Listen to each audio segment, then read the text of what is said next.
Aloha everyone, what is really good my dudes? Today is October 18th, 2021. We got another RuneScape update for y'all. Today we see the release of the Halloween event this year, so without any further ado, let's jump right into the video. Let's go!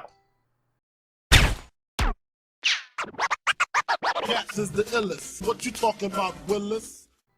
Alright guys, Draynor Manor is once again hosting the Halloween event, and this time a couple of werewolves have taken on residence for the time being, with a couple of new mini quests on offer. This year they're building on the event format introduced last year, bringing back 3 of the activities from last year's event, that is Death's Dog Walker, the Fragmented Souls, as well as the Plague Soup. Each activity has an associated mini quest. If you already completed that mini quest last year, there's no need to do it again, but it is available to you if you missed out last time to do it. With that, we have 2 new activities exclusive to this year. First off, we have the Shooting Gallery. Ed the Werewolf is having some trouble with some Crassians. He's going to need your help to man some cannons and fend off their advances. This is going to earn you Hunter and Fishing XP, and ultimately replaces the Potato Gathering event from last year. The second event is the Skeleton Invasion. The new werewolf presence in Draynor has disturbed some of the residents, including some of the undead. In this minigame, you're going to be fighting off waves of skeletons to help Greg and the living residents of Draynor. This activity will net you either magic or Slayer XP. Do note, if you are free to play, you can partake in all of the activities. However, you may not be able to do some of the skills required, obviously if they are a member skill. Now, like last year, Spooky Hour is returning, however it's slightly different. So if you've completed all of the Halloween mini quests, you're going to be getting 12% more XP during Spooky Hour in the Draynor Manor area. And Spooky Hour occurs every 3 hours, as opposed to randomly, like last year. In terms of rewards, if you participated in last year's event, you'll be able to grab yourself a Silver Death Scythe for free. If not, you can still earn it from the spooky tokens that you'll be getting from any of the activities as part of the event. You'll also be able to pick up cosmetics that are pretty standard with this event, things that we've seen last year, as well as old cosmetics from even previous years, as well as a particular Plants vs. Zombies event hosted in Draynor many years back. You can also get a couple of standard consumables like XP stars and things like that, mystery boxes, and the like. If you've spoken to death at least once, you can then get a daily reward for every day of the event.